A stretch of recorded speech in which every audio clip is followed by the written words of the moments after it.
गोलीय आरशावर पडणाऱ्या प्रकाश किरणांच्या परावर्तनासंबंधीचा अभ्यास करणार.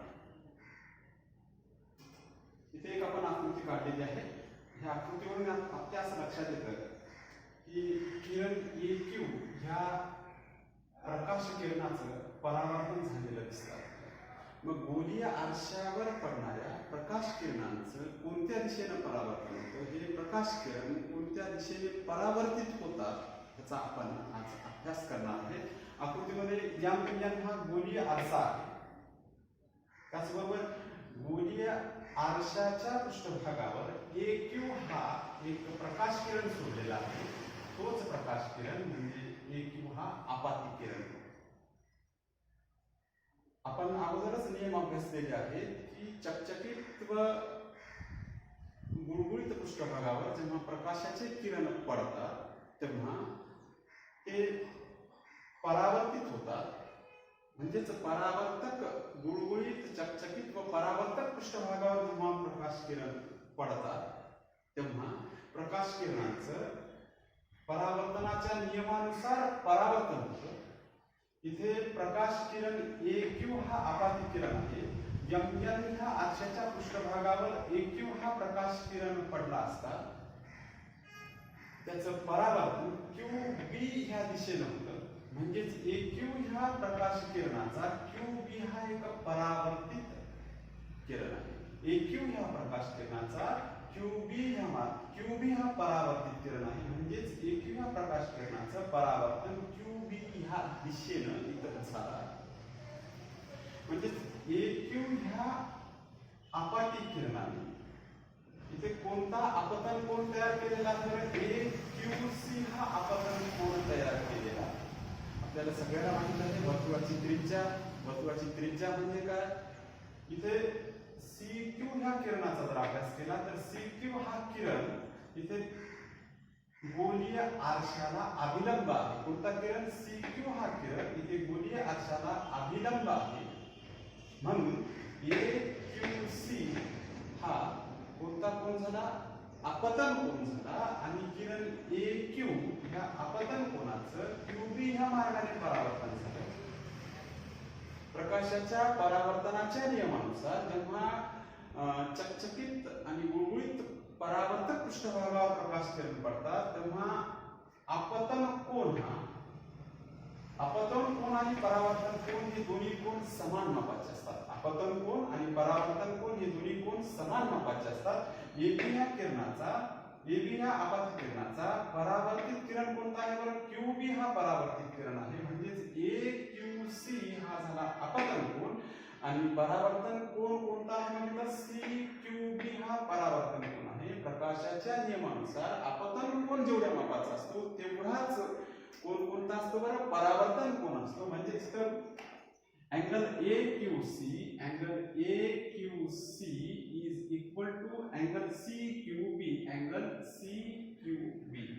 या आकृतीमध्ये आपला कोन AQC हा झाला आपतन कोन आणि ह्या आपतन कोनाचा परावर्तन कोन कोणता झाला, बरं CQB हा परावर्तन कोन झाला. दोन्ही कोन किती मापाचे आहेत, अगदी सारख्या मापाचे हे दोन्ही कोन आहेत. म्हणजे यावरून आपल्या लक्षात येतं की चकचकीत गुळगुळीत परावर्तक पृष्ठभागावर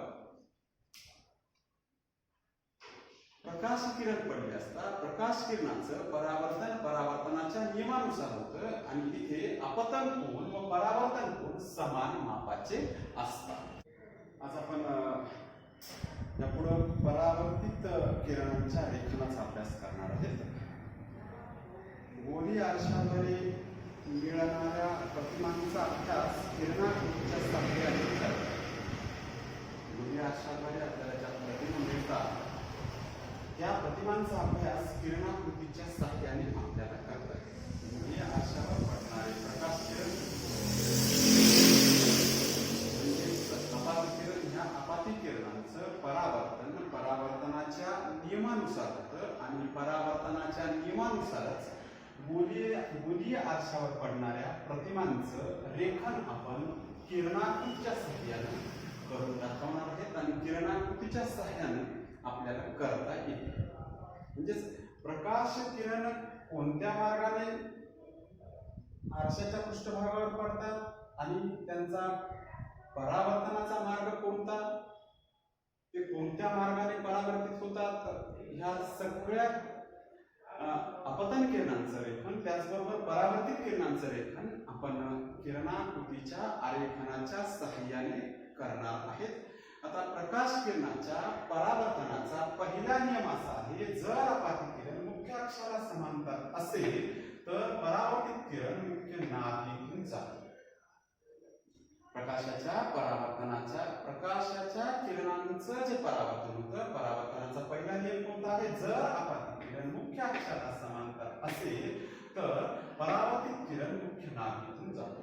इथं आपण एक किरणांचं आरेखन काढलेलं आहे, किरणाकृती काढलेली आहे. ह्या किरणाकृतीमध्ये M हा गोलीय आरसा आहे आणि गोलीय आरशाच्या पृष्ठभागावर AB हा आपातित किरण पडलेला आहे, म्हणजेच AB ह्या प्रकाश किरणाचं अपतन झालं आहे.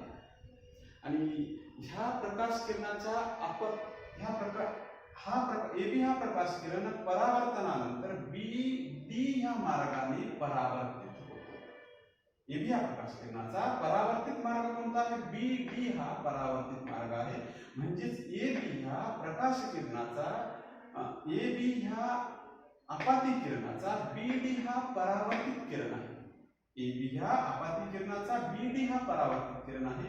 इथे आकृतीमध्ये C हा वक्रता मध्ये आहे, F ही ह्या आरशाची गोलीय आरशाची मुख्य नाभी आहे.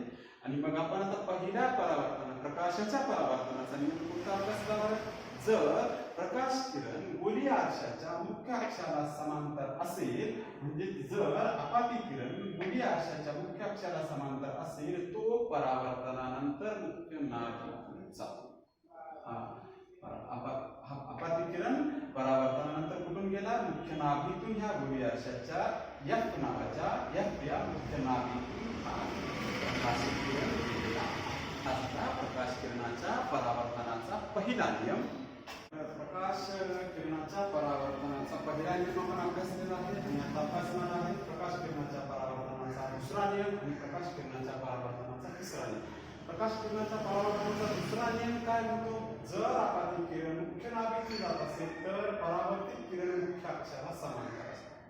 जर आपातित किरण गोलीय आरशाच्या मुख्य नाभीतून जात असेल तर परावर्तित किरण मुख्य अक्षाला समांतर असतो. जर आपातित किरण मुख्य नाभीतून जात असेल तर परावर्तित किरण मुख्य अक्षाला समांतर असतो. इथे आपण या किरणाकृतीचं निरीक्षण करणार आहेत. गोलीय M ह्या गोलीय आरशाच्या पृष्ठभागावर AB हा आपातित किरण पडला, तो आपातित किरण कुठून गेला, ह्या गोलीय आरशाच्या मुख्य नाभीतून गेला असता. परावर्तनानंतर तो मुख्य अक्षाला समांतर असतो.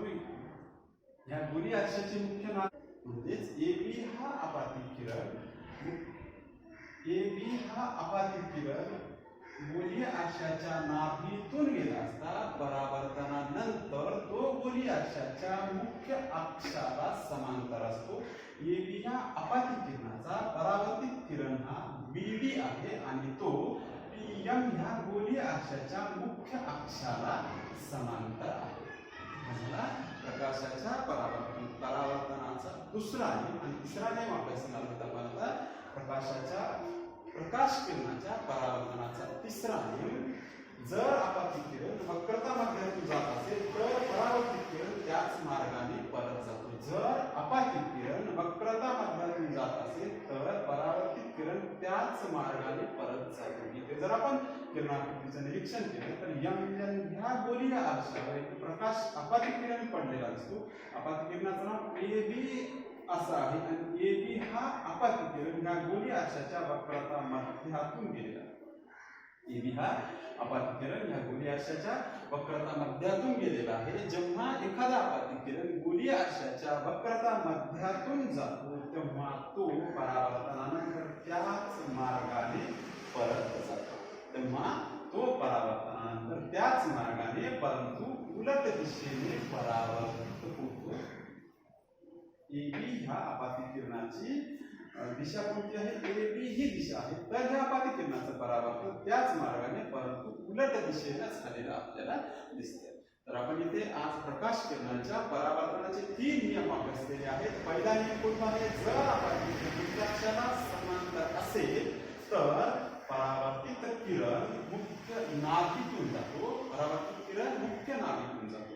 जर अपाती किरण मुख्य नाभीतून जात असेल तर परावर्तित किरण गोलीय अक्षाच्या मुख्य अक्षाला समांतर असतो. जर अपाती किरण गोलीय अक्षाच्या वक्रता मध्यातून जात असेल तर परावर्तित किरण त्याच मार्गाने उलट फिरतो, त्याच मार्गाने परंतु विरुद्ध दिशेने उलट फिरतो. हे प्रकाश किरणांच्या परावर्तनाचे 3 नियम. अंतर्गोल आरशाद्वारे मिळणाऱ्या प्रतिमांचा आपण अभ्यास करणार आहे. तिथे आकृती नंबर M आपल्याला एक नंबरची आकृती दिसते. त्या आकृतीमध्ये MN हा अंतर्गोल आरसा आहे आणि या अंतर्गोल आरशाच्या पृष्ठभागावर आपण 2 किरण सोडलेले आहेत. त्या किरणांचं नाव आहे AS आणि किरण AQ असे हे 2 अपाती किरण आहेत. हे अपाती किरण आरशाच्या पृष्ठभागावर सोडले आहेत. आपण अभ्यास केला की जर अपाती किरण मुख्य अक्षाला समांतर असेल तर तो कुठून जातो? परावर्तनानंतर मुख्य नाभीतून जातो. आणि जर अपाती किरण मुख्य नाभीतून जात असेल गोलीय अक्षाच्या तर परावर्तनानंतर तो मुख्य अक्षाला समांतर असतो. परावर्तनानंतर मुख्य नाभीतून जाणारा अपाती किरण मुख्य अक्षाला समांतर असतो. तर इथे AS हा अपाती किरण आहे. AS हा अपाती किरण आहे आणि हा अपाती किरण परावर्तनानंतर SR या मार्गाने जातो. म्हणजे AS या अपाती किरणाचा परावर्तित किरण कोणता आहे? SR आहे. इथे AQ हा अपाती किरण परावर्तनानंतर QR या मार्गाने जातो.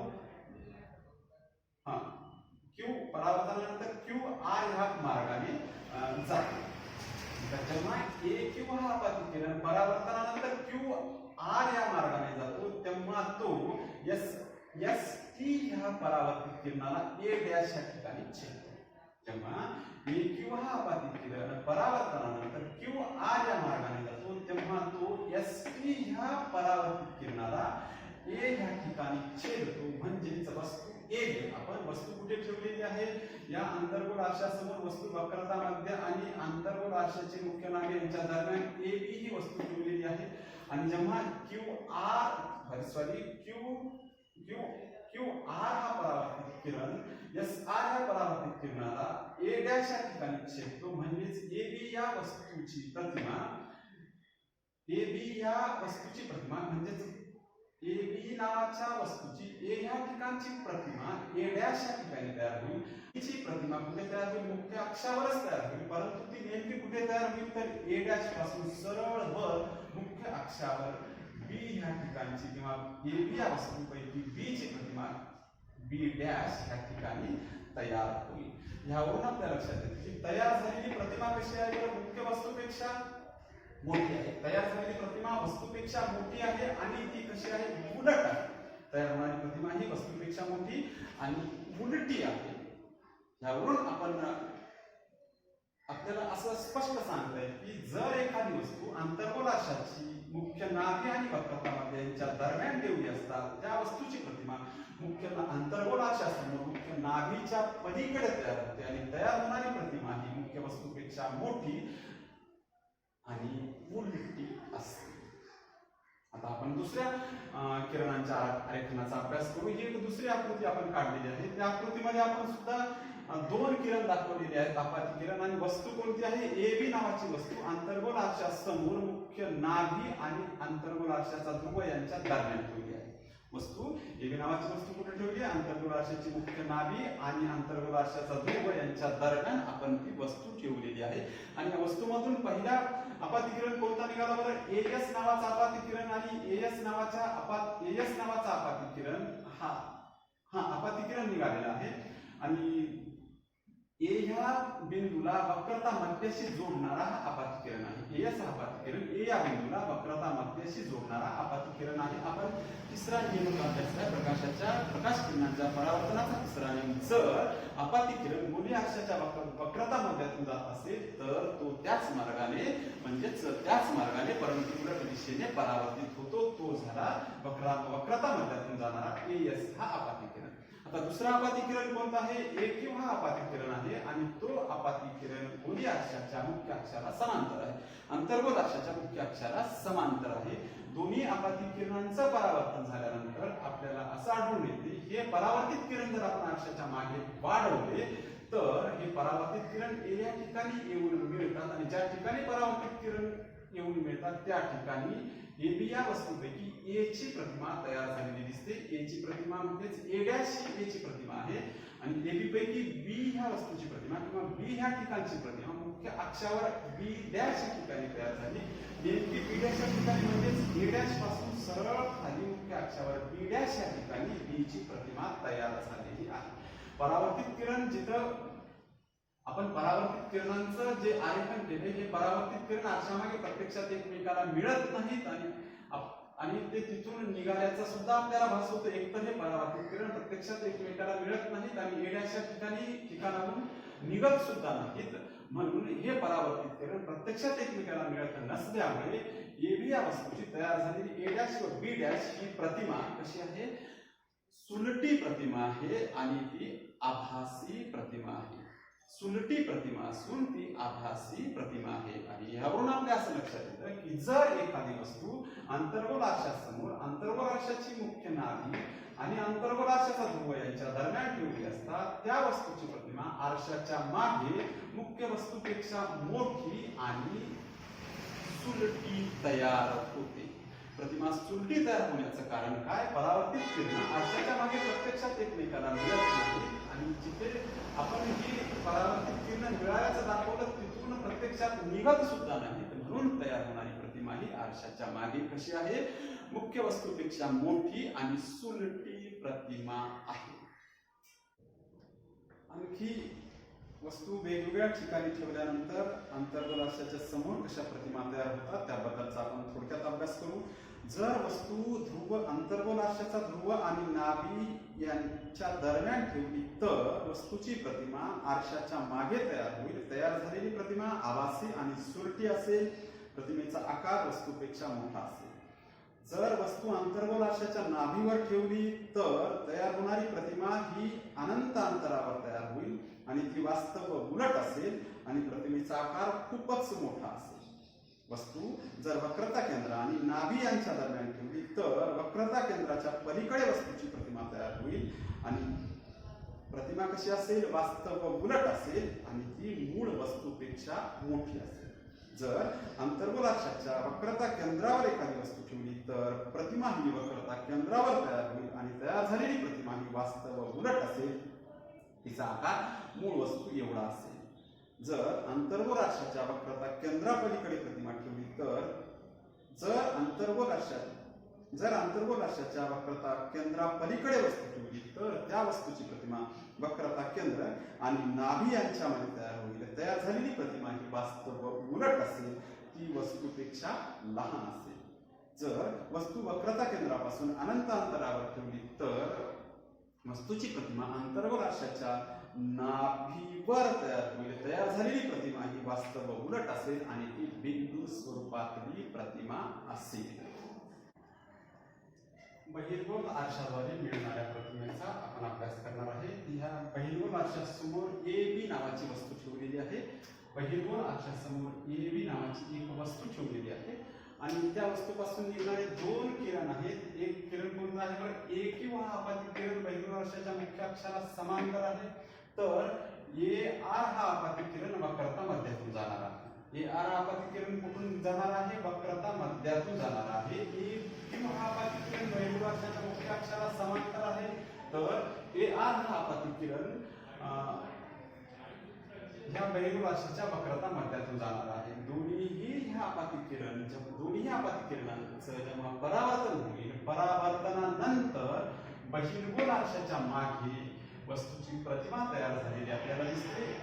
ए बी या वस्तूपैकी ए ह्या ठिकाणची प्रतिमा ए डॅश या ठिकाणी आरशाच्या मागे तयार झाली आणि ए बी वस्तूपैकी बी हे ठिकाण कुठे ठेवलेलं आहे, बहिर्गोल आरशाच्या मुख्य अक्षावर ठेवलेलं आहे आणि त्या बी ची प्रतिमा बी या ठिकाणाची प्रतिमा ए डॅश या ठिकाणापासून सरळ खाली मुख्य अक्षावर बी डॅश या ठिकाणी तयार झालेली दिसते. म्हणजेच ए बी या वस्तू मधील प्रत्येक बिंदूची प्रतिमा ए डॅश आणि बी डॅश यांच्या दरम्यान तयार झाल्यामुळे ए बी ह्या वस्तूची ए डॅश व बी डॅश ही काय आहे, प्रतिमा आहे. तर बहिर्गोल आरशासमोर एखादी वस्तू ठेवली असता, बहिर्गोल आरशासमोर वस्तू ठेवली असता त्या वस्तूची प्रतिमा बहिर्गोल आरशाच्या मागे वस्तूपेक्षा लहान आणि कशी तयार होते बरं ती सुलटी वस्तू तयार होते. मुख्य वस्तूपेक्षा लहान आणि सुलटी प्रतिमा तयार होते. बहिर्गोल आरशामध्ये जे प्रकाशाचं परावर्तन होते, परावर्तनानंतर प्रकाश किरण आपाती बहिर्गोल आरशा समोर प्रकाशाचं जे परावर्तन होते, आपाती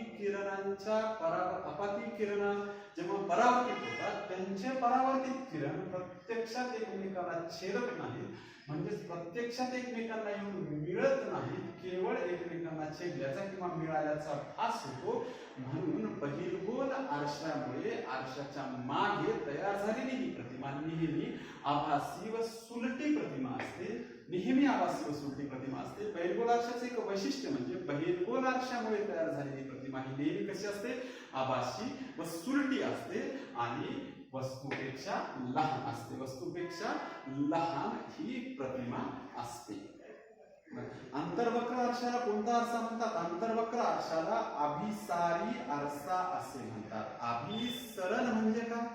परावर्तित किरण मुख्य अक्षाच्या अंतर्गोल आरशासमोर मुख्य अक्षावर ज्या ठिकाणी एकत्र येऊन मिळतात ती झाली अंतर्गोल आरशाची मुख्य नाभी. आणि अभिसरण म्हणजे काय किंवा अभिसारी या शब्दाचा अर्थ काय? प्रकाश किरण एका बिंदूतेने एकत्र येणे त्याला अभिसरण असं म्हणतात. म्हणजे अंतर्वक्र आरशाला अभिसारी आरसा म्हणतात, कारण अंतर्गोल आरशामुळे जे प्रकाशाचं परावर्तन होतं, परावर्तनानंतरचे जे परावर्तित किरण आहे ते अंतर्गोल आरशासमोर मुख्य अक्षावर एका बिंदूत एका ठिकाणी येऊन मिळतात, म्हणून अंतर्गोल आरशाला अभिसारी आरसा असे म्हणतात. अंतर्गोल आरशामध्ये तयार होणाऱ्या प्रतिमा त्या वस्तूच्या आरशापासूनच्या स्थानानुसार मूळ वस्तूपेक्षा मोठ्या किंवा छोट्या असतात. मूळ वस्तूपेक्षा आरशापासूनच्या स्थानानुसार अंतर्गोल आरशासमोर वस्तू ठेवली असतात. त्या वस्तूच्या प्रतिमा कशा तयार होतात बरं? तर अंतर्वक्र आरशामध्ये वस्तूच्या आरशापासूनच्या स्थानानुसार मूळ वस्तूपेक्षा मोठी किंवा लहान प्रतिमा तयार होते. आपण बहिर्गोल आरशाचा जर विचार केला तर बहिर्गोल आरशाच्या मुख्य अक्षाला समांतर असणारी आपाती किरण परावर्तनानंतर अपसारित होतात, म्हणजेच एकत्र येत नाही, तर हे परावर्तित किरण एकमेकापासून दूर जातात. म्हणून बहिर्वक्र किंवा बहिर्गोल आरशाला अपसारी आरसा असे म्हणतात. म्हणून बहिर्गोल आरशाला अपसारी आरसा असे म्हणतात. बघ, एखादा गोली आरसा हा अंतर्गोल आरसा आहे की बहिर्गोल आरसा हे कशावरून ठरवायचं? एखादा गोली आरसा हा अंतर्गोल आरसा आहे की बहिर्वक्र आरसा आहे किंवा बहिर्गोल आरसा आहे हे कशावरून ठरवणार? तर त्या आरशामध्ये मिळणाऱ्या प्रतिमेवरून तो आरसा अंतर्वक्र आहे की बहिर्वक्र आहे किंवा अंतर्गोल आहे की बहिर्गोल आहे हे ठरवलं जातं. विशेष करून दाढी करण्यासाठी जो आरसा वापरला जातो तो आरसा कसा असतो? अंतर्गोल असतो, कारण हा आरसा चेहऱ्याजवळ धरला की हा आरसा चेहऱ्या नजीक धरला की आरशामध्ये चेहऱ्याची सुलटी आणि मोठी प्रतिमा मिळते. अंतर्गोल आरशाचा विचार केला दाढी करण्यासाठी विशेष करून अंतर्गोल आरसा वापरला जातो. आणि हा अंतर्गोल आरसा जर चेहऱ्या नजीक धरला तर ह्या आरशामध्ये चेहऱ्याची प्रतिमा सुलटी आणि मोठी होईल. आणि हा आरसा चेहऱ्यापासून जसा जसा दूर नेला जाईल तेव्हा आरशामध्ये तयार होणारी प्रतिमा ही उलटी आणि लहान होत जाते. म्हणजेच आपण अंतर्गोल आरसा जर चेहऱ्यासमोर धरला तर अंतर्गोल आरशामध्ये आपली प्रतिमा ही सुलटी आणि आकाराने मोठी तयार होईल आणि हाच आरसा आपल्यापासून आपण जसं जसं दूर घेऊन जाऊ तसतशी प्रतिमा लहान व उलटी तयार होते. आता जर आपण बहिर्गोल आरशाचा विचार केला, मोटारसायकल त्याचबरोबर चारचाकी वाहनं म्हणजेच मोटारी ह्यांना जोडलेला किंवा चारचाकी वाहनं मोटारींना असलेला आरसा, ड्रायव्हरच्या अगदी बाजूला उजव्या दिशेला असलेला आरसा हा कोणता असतो? तर हा झाला बहिर्गोल आरसा आहे. बहिर्गोल आरशामध्ये पाहिल्यास आपल्याला वस्तूची प्रतिमा बहिर्गोल आरशात पाहिल्यास चेहऱ्याची प्रतिमा कशी दिसते? सुलटी दिसते. बहिर्गोल आरशामध्ये पाहिल्यास चेहऱ्याची प्रतिमा सुलटी पण लहान दिसते. चेहऱ्याची प्रतिमा सुलटी पण लहान दिसते. आरशापासून दूर गेल्यास प्रतिमा अधिक लहान लहान होत जाते व सुलटीच राहते. बहिर्गोल आरशामध्ये दिसणारी आपल्या चेहऱ्याची प्रतिमा ही कशी असते? सुलटी असून वस्तूपेक्षा किंवा आपल्या चेहऱ्यापेक्षा कशी असते? ती लहान असते. आरशापासून आपण दूर गेल्यास प्रतिमा लहान होत जाते, परंतु ती कशी असते बरं? सुलटीच राहते. आणि त्यामुळेच सभोवती असलेल्या इतर वस्तूंची प्रतिमा सुद्धा आपल्याला आरशामध्ये दिसू लागते. म्हणजेच आरसा अंतर्गोल आहे की बहिर्गोल आहे हे कशावरून ठरवलं जातं? त्या आरशामध्ये निर्माण होणाऱ्या किंवा त्या आरशामुळे निर्माण होणाऱ्या प्रतिमेवरून ठरवलं जातं. जेव्हा एखाद्या वस्तूची आपल्याला प्रतिमा कधी दिसते? जेव्हा एखाद्या वस्तूपासून येणारे प्रकाश किरण आपल्या डोळ्यात शिरतात, म्हणजेच डोळ्यात प्रवेश करतात, तेव्हा ती वस्तू आपण पाहू शकतो. कारण डोळ्यातील भिंगाद्वारे प्रकाश किरणांचं अभिसरण होऊन त्या वस्तूची प्रतिमा नेत्रपटलावर तयार होते. अशा प्रकारे प्रकाश किरण एका बिंदूत अभिसारित होऊन तयार होणारी प्रतिमा ही वास्तव प्रतिमा असते आणि वास्तव प्रतिमा पडद्यावर मिळवता येते. म्हणजेच जेव्हा एखाद्या वस्तूपासून निघणारे प्रकाश किरण आपल्या डोळ्यात शिरतात तेव्हा ती वस्तू आपण पाहू शकतो. कारण डोळ्यात जो भिंग आहे त्या भिंगाद्वारे डोळ्यात शिरलेल्या प्रकाश किरणांचं अभिसारण केलं जातं आणि प्रकाश किरण जेव्हा अभिसारित होतात तेव्हा नेत्रपटलावर प्रतिमा तयार होते. म्हणजेच आपल्या डोळ्यामध्ये असणारा जो नैसर्गिक भिंग आहे तो कोणता भिंग आहे? तो अंतर्वक्र भिंग आहे किंवा अंतर्गोल भिंग आहे. कारण हा भिंग प्रकाश किरणांचं अभिसारण करतो, प्रकाश किरण एकत्र आणतो. जेव्हा डोळ्यातील भिंगाद्वारे प्रकाश किरणांचं अभिसारण होतं तेव्हा नेत्रपटलावर प्रतिमा तयार होते आणि अशा प्रकारे तयार झालेली प्रतिमा ही वास्तव प्रतिमा असते आणि वास्तव प्रतिमा नेहमी पडद्यावर घेता येते. आपण अभ्यास केला की सपाट आरशामुळे निर्माण होणारी प्रतिमा, सपाट आरशामुळे निर्माण होणारी प्रतिमा ही आभासी प्रतिमा असते. सपाट आरशामुळे निर्माण होणारी प्रतिमा ही आभासी प्रतिमा असते कारण ही प्रतिमा अशा बिंदूपाशी मिळते की जेथून परावर्तित प्रकाश किरण अपसारित झाल्याचा भास होतो.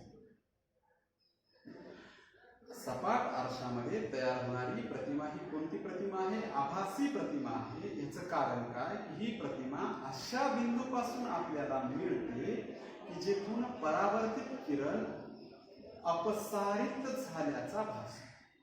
ही प्रतिमा सपाट आरशामागे अशा ठिकाणी आपल्याला मिळते की तिथून हे परावर्तित किरण अपसारित झाल्याचा भास होतो.